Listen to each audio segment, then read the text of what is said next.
been wanting to give you guys an update on what the progress is with regard to the Green Air project. And it all looked so positive until just a few days ago. Let me give you the story. Any reference to government in this programme is not meant as any form of political bias, simply a reference to the government body in power making the decisions. The Green Air project was started to help the world see shooters in a positive light and having a positive impact on the local area, countryside, and even have a positive effect on the country as a whole. And the whole idea was to get hold of some land and use it in a positive way to help eat up some of the increasing CO2 levels around the globe.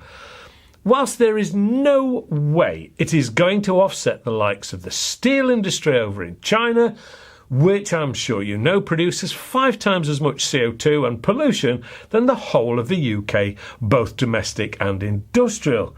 And that is just the Chinese steel industry, not to mention the additional 250 coal-fired power stations that are on the cards to be built. I realise the Green Air project is not going to solve the world's issues, but I felt it just takes someone to do the right thing, and who knows, maybe from small acorns, big oak trees grow, or something like that. Well, after an awful lot of work, studying, legal work, etc., etc., it looked like we had the perfect place to make a start to the Green Air project. 8 acres of land with a small river running through it, with an abundance of life from muntjac, foxes, and yes, even great crested newts. Perfect for a project that is aiming to plant carbon offsetting trees, wildflowers, beehives, and so on. It was to be the whole picture, nature and carbon offsetting via the most natural and efficient method. A trust had been set up with some investment obtained to help. Now, the purchase of this was on and off more times than a working girl's underwear, due to the sellers dragging their heels. Then, finally, it was all thumbs up.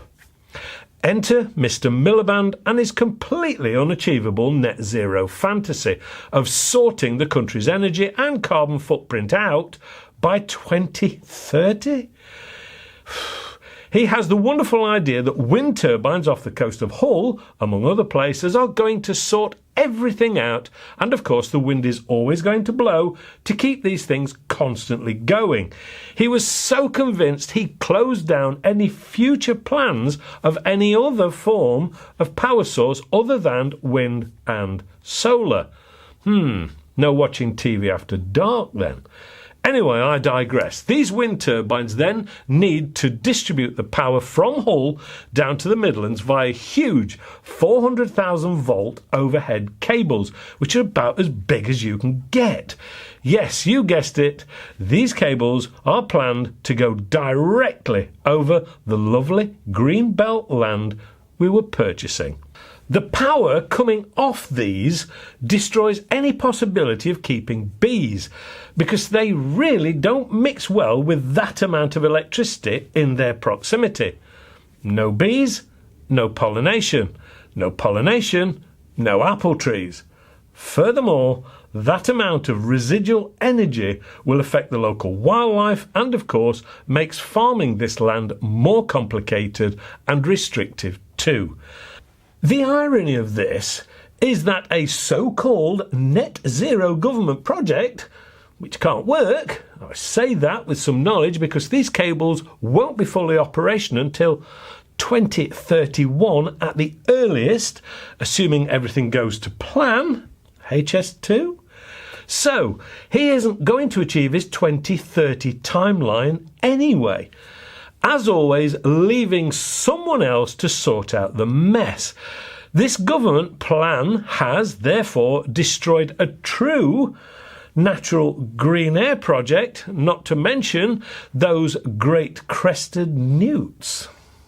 So, sadly, this is an update, but not good news. and it's been a tough 6 months so far.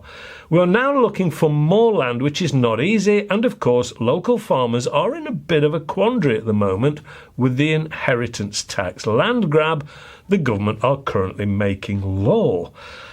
I will admit to feeling a little disgruntled, but I'm nothing if not tenacious, and someone would call me very focused.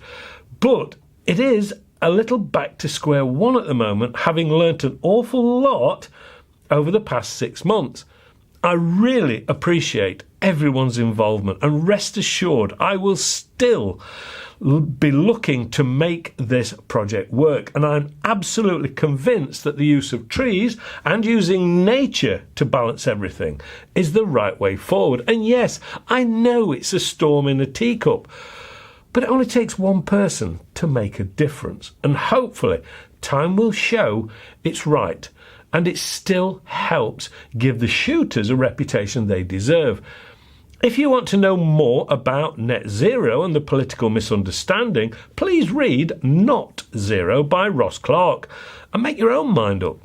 Oh, and if you need more proof of pending government planning shortfall, I recently received an email requesting access to my backup battery system at home, so they can draw my energy from my batteries to prevent them having to apply power cuts. How's that for confidence in their planning? I'll put my soapbox away now and I'll get back to the day job.